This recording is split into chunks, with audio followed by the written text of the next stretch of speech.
Welcome everyone to the Council meeting on the 27th of February 2024, which I now declare open at 6:33. I'd like to warmly welcome members of the public gallery who have joined us tonight, as well as those watching from home on the internet. As well as being live streamed, the video recording of this meeting will be available on our website, so attendees in the gallery are advised your presence may be recorded. I also ask that mobile phones be switched to silent during the meeting, and a reminder as well that at council meetings we have Governance Rule 75.1 where personal video and audio recording is not allowed. On behalf of Moonee Valley City Council, I respectfully acknowledge the traditional custodians on the land on which we meet, the Wurundjeri Woiwurrung people of the Kulin Nation, and I pay my respects to their spirits, ancestors, elders and community members, as well as any other Aboriginal and Torres Strait Islander people. Item 2 is apologies and leave of absence. I've received an apology for tonight's meeting from Councillor Nation, and note Councillor Bedio is on an approved leave of absence. As well, councillors, I've received a request for a leave of absence from Councillor Sharp.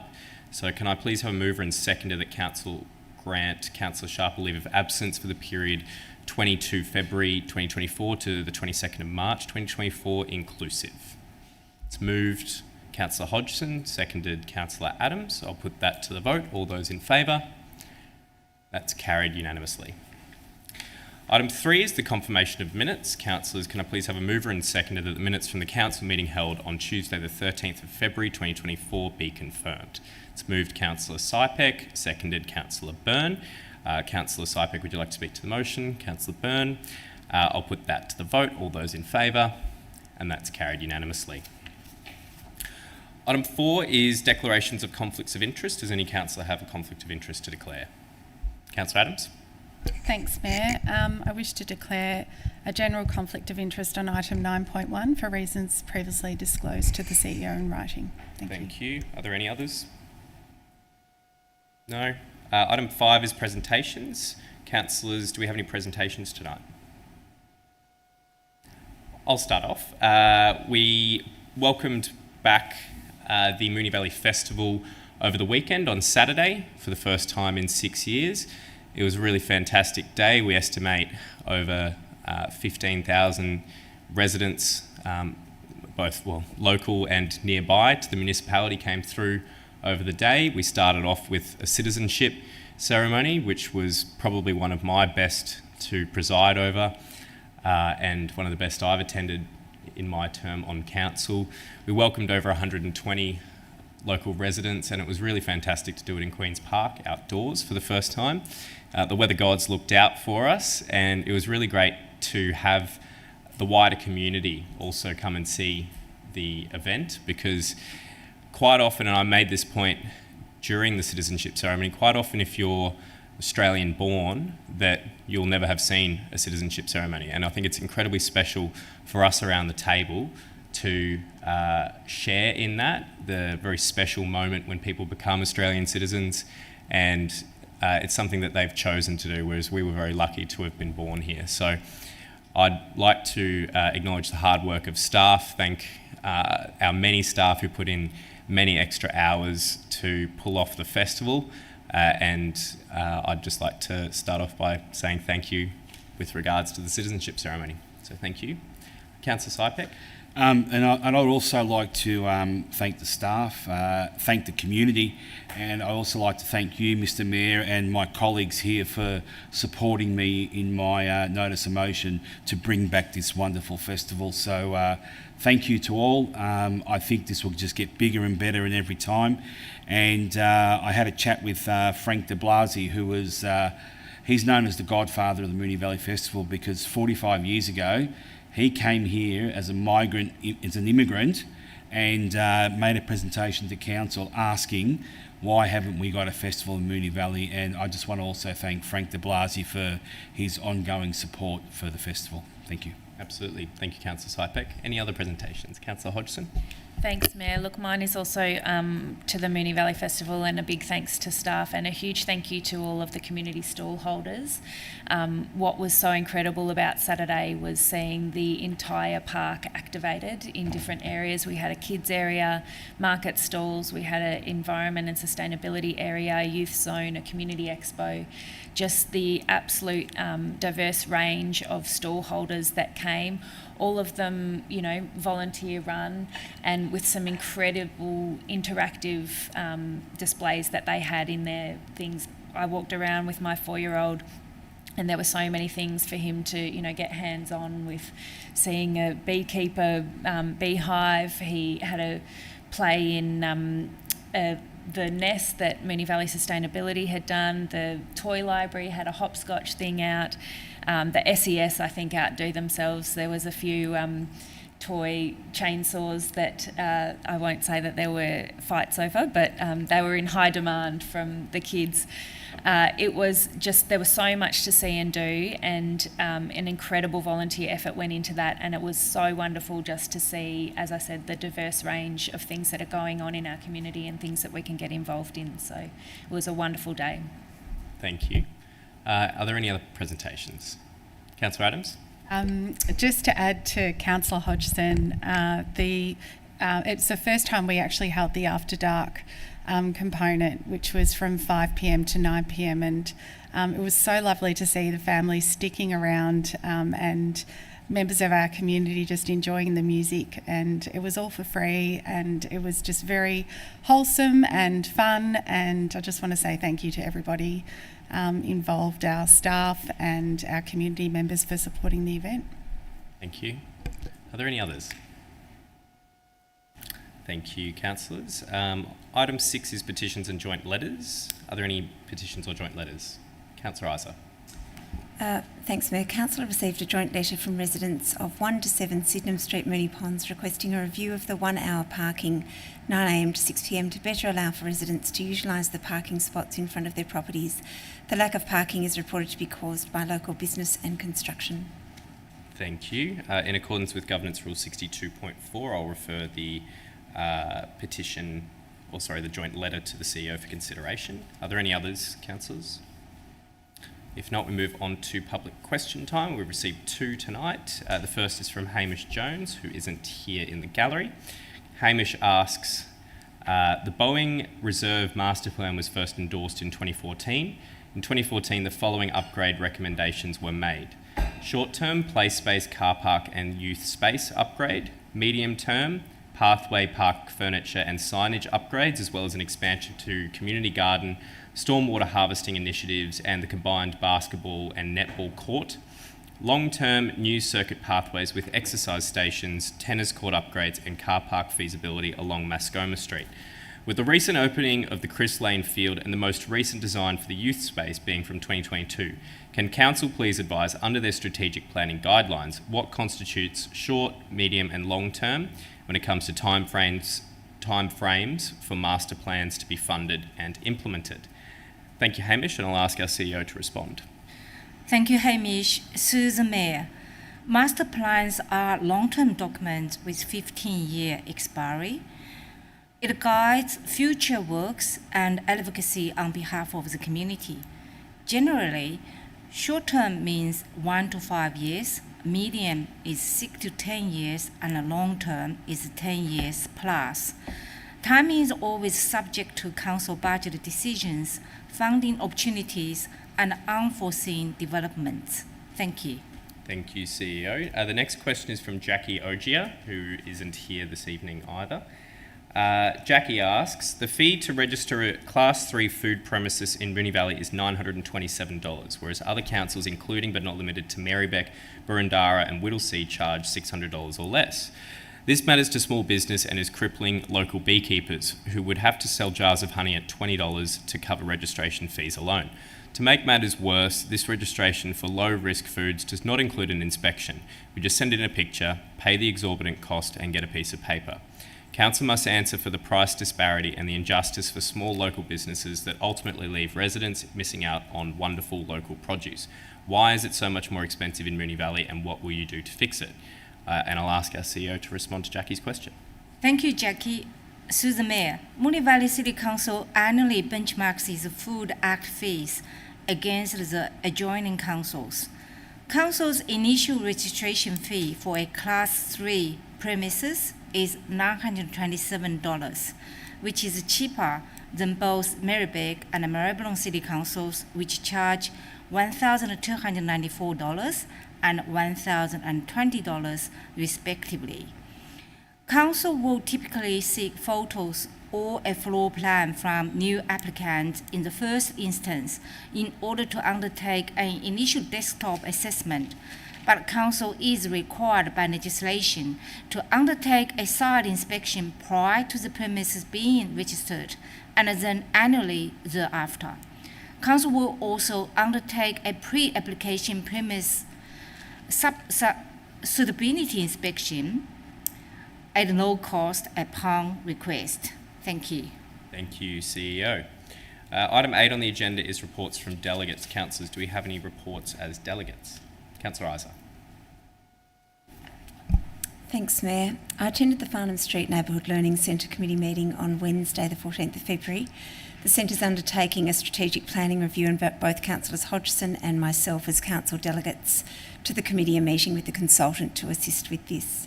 I also attended the Mayoral Task Force supporting people seeking asylum on the Mayor's behalf on Wednesday, the 21st of February. This group was briefed on the latest priorities for refugee and asylum seeker advocates and discussed upcoming campaign actions, including the ongoing Back Your Neighbour campaign, which has been supported by Moonee Valley Council in the past. I also attended the Municipal Association of Victoria Delegates consultation on the Local Government Act reforms on Friday, the 23rd of February. Feedback on the reforms is required by this Thursday, the 29th of February, and councillors are invited to provide feedback to the proposed changes which aim to strengthen council leadership, capability in councillor conduct, improve early intervention and effective dispute resolution, and strengthen oversight mechanisms. Thank you, Councillor Isa.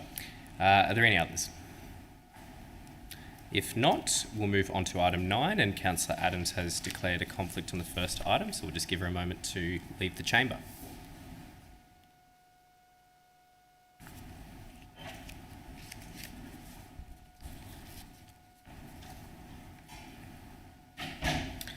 Councillors, item 9.1, commence statutory procedures to renew the special rate and charge for Moonee Ponds Activity Centre 2024 to 28. Councillors, the officer's recommendation is shown on the screen. Do I have a motion? Councillor Hodgson. Thanks, Mayor. I'd like to move the officer's recommendation. Thank you. Is there a seconder? Councillor Isa. Councillor Hodgson, would you like to speak to the motion? Thank you, Mayor. Regular viewers might remember that last year we ran a similar process for special rate and charges in the Niddrie, Flemington and Union Road areas of the municipality. This report asks Council to approve commencing the statutory procedure to renew the special rate and charge in the Moonee Ponds Activity Centre. It follows the letter from the Rates Association requesting that we renew the charge, and the process kicks off with a survey and letter that goes out to all people who pay the special rate and charge to get their feedback on whether or not they agree that it delivers a benefit for their local precinct. The officers are considering that it does, that it is beneficial for the local economies, and they've done a bit of work, and it's an interesting read in the attachments. They had our special rate and charge agreements reviewed, and just to see how they're working and if they still represent the best model for how we undergo this and whether or not it's really delivering a benefit. It's such an important, the next phase is a really important phase to try and understand from those businesses who are in the special rate and charge area of what benefit they see, and the survey results from the consultation we can see there's a really mixed level of understanding of what the Traders Association delivers in the area and whether or not it delivers a benefit. So we are really keen to hear feedback from the people in the area to understand whether it's supported or not, and there is a requirement that if 50% of the traders say that they don't want the special rate and charge renewed, then we can't renew it. So we do really want to hear. We want to hear both, positive and negative feedback, and understanding, that I'm of the view that we work really well with the Traders Association. The report details how the benefit cost ratio says that the special rate and charge scheme in Banyule delivers a 2-to-1 benefit on the dollar. I think that we see a benefit in our traders associations as well. There are ways that we can strengthen, the goals and the agreement and the reporting so that all traders really have a clear understanding of how their money's been spent and what benefit they are deriving. But yes, as I said, this will kick off the process to go out to traders and seek that feedback. There'll be a public hearing that people can make submissions and be heard on whether or not they think it should be renewed, and that, councillors will be involved in that panel to hear that hearing. It's a really interesting one, and I hope that we get a lot of feedback. Thank you, Councillor Hodgson. Councillor Isa, would you like to speak? Would any other councillor like to speak? In that case, I'll put that to the vote. All those in favour? That's carried unanimously. And we'll ask Councillor Adams to return to the chamber.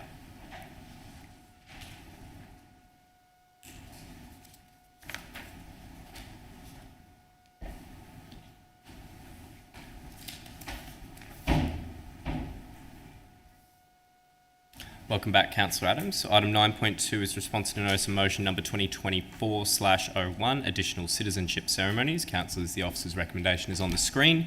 Do I have a motion? Councillor Isa. I'd like to move the officer's recommendation with an additional point D and some changes to the first word in A, B and C so that the stem makes sense. Point D to read, request the Chief Executive Officer to consider holding outdoor ceremonies where feasible. Thank you. And just so I can clarify, there was a deletion of note from the stem. Is that correct? Yeah. Great. Thank you. Is there a seconder? Councillor Adams? Councillor Isa, would you like to speak to your motion? No, thank you. Thank you. Councillor Adams? Thank you. Would any other councillor like to speak? Councillor Sypek. Thank you, Mr Mayor. When I first read this report, it made sense. It made merits, getting rid of the backlog and everything. But as I kept reading through the report, I came across the cost of additional 6 ceremonies. And the total cost of the ceremonies is going to be estimated at $72,000, excluding GST. This equates to approximately $12,000 extra per ceremony. The only thing I worry about here is where's that $72,000 going to come from, because it hasn't been budgeted. So I'm hoping that the officers can give me better clarification on how this is going to be paid for. And then I kept reading down further where it says at 1.18.4, it should be noted that these conferees have already been allocated to the February and March ceremonies by the department, and so these ceremonies cannot be changed. So are we going against departmental advice? Like I said, I like the merits of this, but I think maybe for this year, because it hasn't been budgeted, I'm sort of concerned that we're crossing into operational stuff here where we shouldn't. So I will not be supporting this, but I'm happy for this to be brought back to us during our budget process for next year.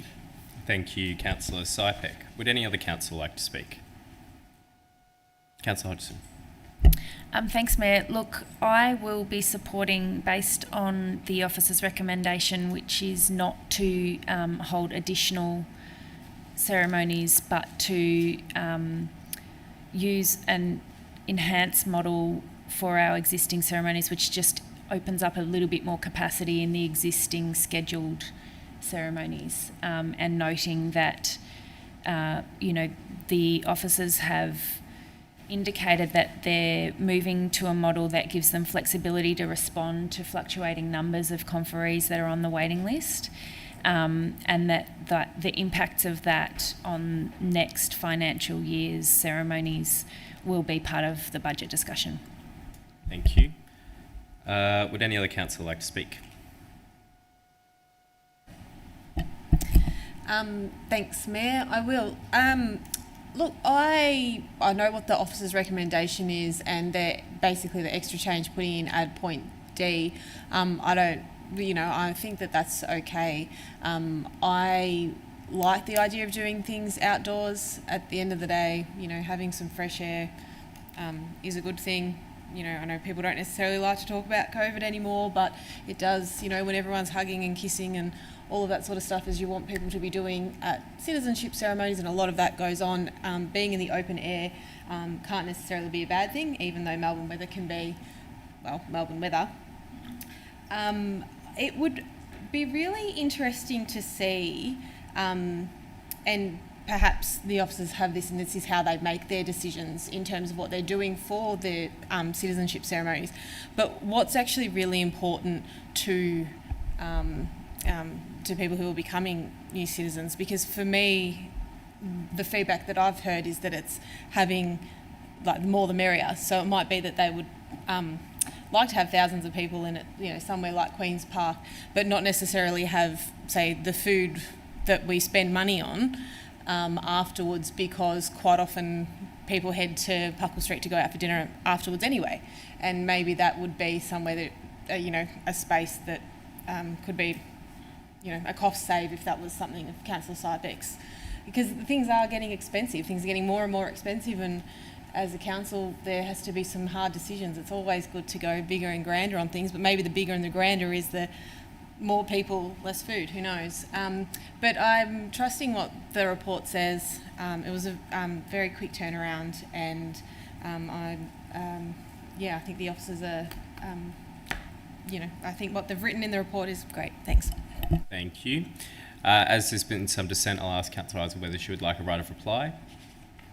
Perhaps I can just assure Councillor Sypex that the motion that's been moved doesn't incur any additional costs that haven't been budgeted in the 23-24 year, follows the officer's recommendation about the ceremonies in March for which people have been allocated, and puts any additional costs to be considered in the budget that we haven't yet voted on.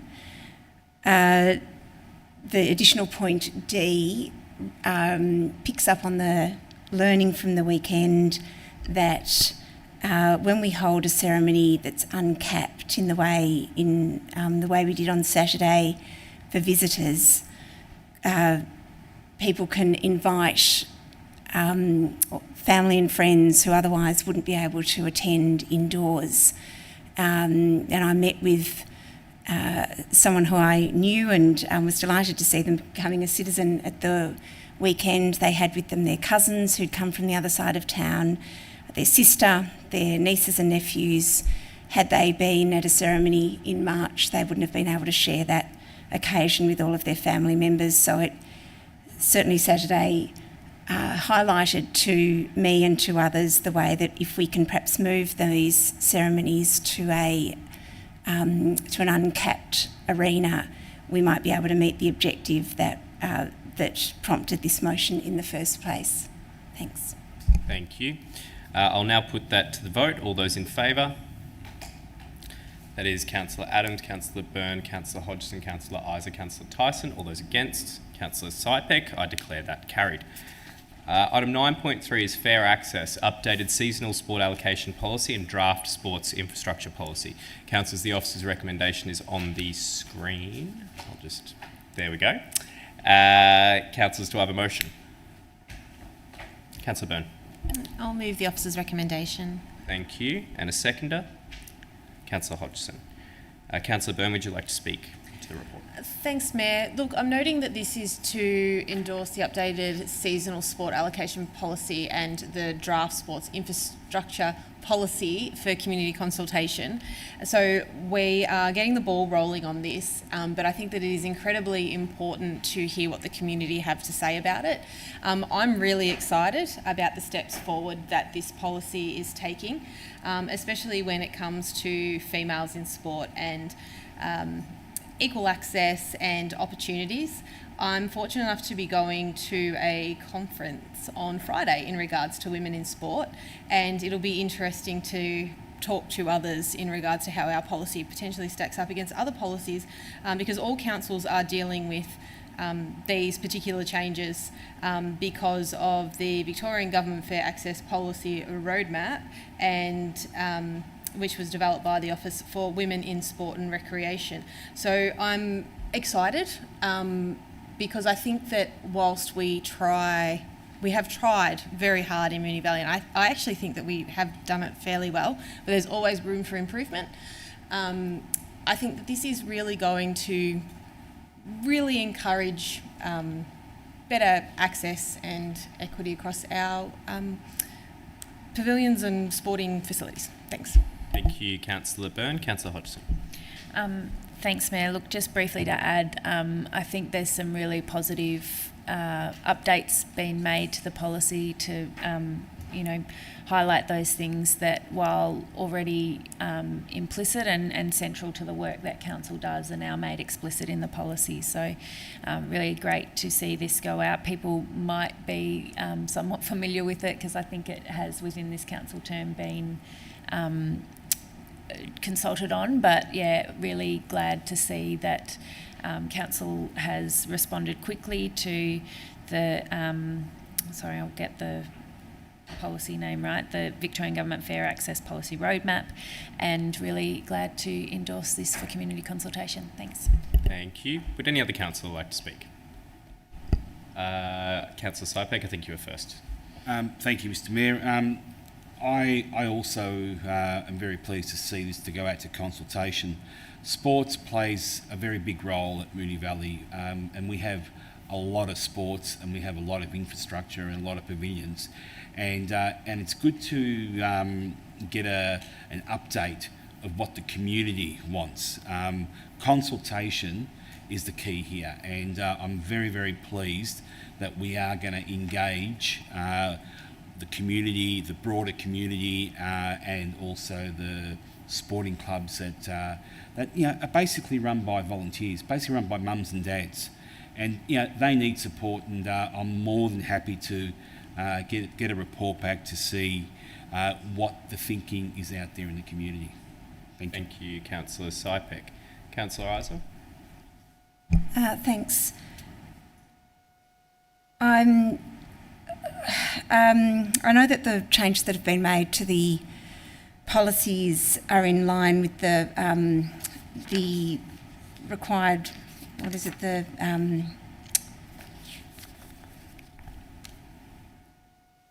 sorry, I just don't have the name of the particular legislation or framework in front of me, I'm sorry.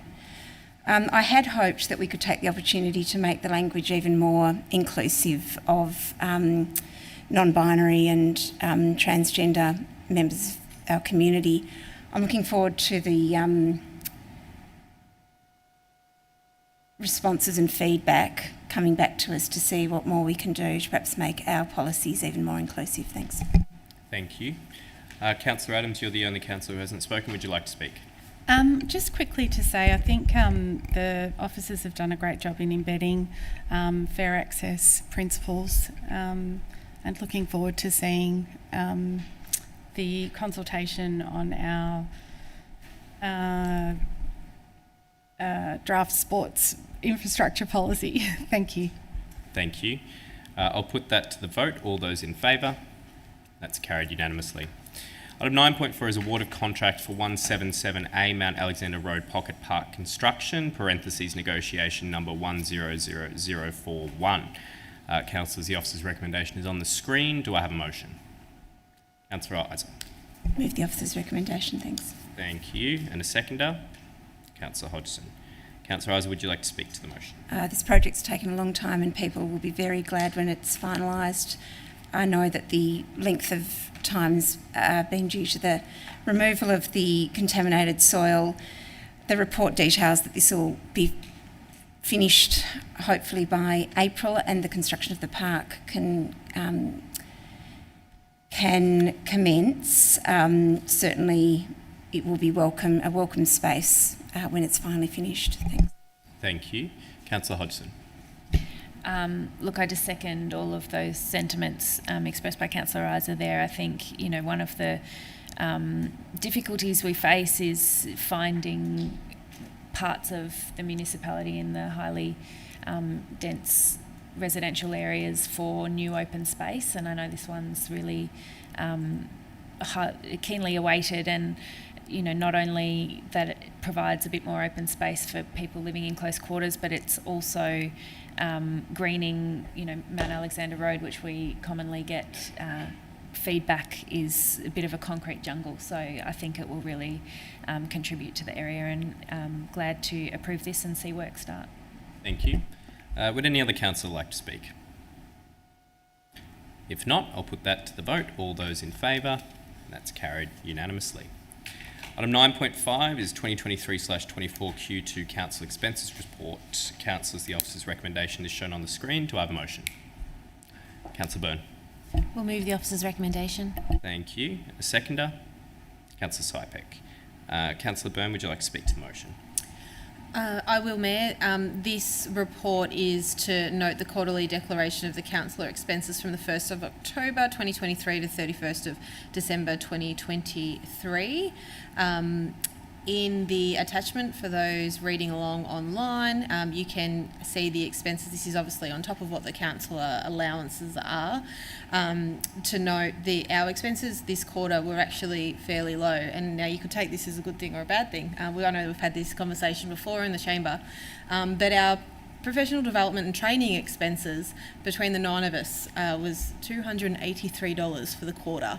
And whilst a lot of people might say, oh, well, that's, we're keeping things low, I think that perhaps that's something that we should be looking at doing, more professional development, more training, noting that people might be using their own funds to fund their PD. I completely understand that, but I think that it isn't something that we should shy away from.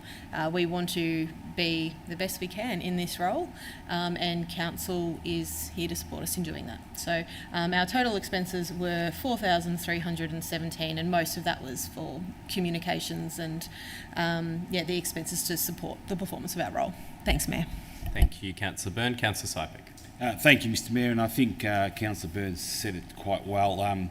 This report, when it does come up periodically, doesn't get much attention, but sometimes we do have to talk about it, and I concur with what Councillor Burns said about this report. It is a good seeing eyeglass for how councillors operate and what expenses are happening within council. So I think it's very, very transparent, and it's good that it actually comes as a report. Thank you. Thank you, Councillor Sypek. Would any other councillor like to speak? If not, I'll put that to the vote. All those in favour? It's carried unanimously. Item 10 is notices of motion. However, we have none listed on the agenda tonight. Councillors, item 11 is urgent business. Do we have any urgent business? If not, item 12 is confidential reports. We have one on the agenda tonight. So, councillors, I need a mover and seconder that council resolves to close the meeting to the public pursuant to section 66(2) of the Local Government Act 2020 to discuss the following matter as it is considered confidential under the terms of section 3(1). 12/1/2024 Moonee Valley Neighbourhood Spirit Awards contains confidential information relating to F, personal information being information which, if released, would result in the unreasonable disclosure of information about any person or their personal affairs, as it contains personal information regarding neighbourhood spirit nominees. That is moved Councillor Burns, seconded Councillor Hodgson. I'll put that to the vote. All those in favour? And that's carried unanimously. So this is where we say goodnight to members of the public who have joined us in the gallery and at home. So I'll close the meeting to the public at 7:07. Thank you for joining us.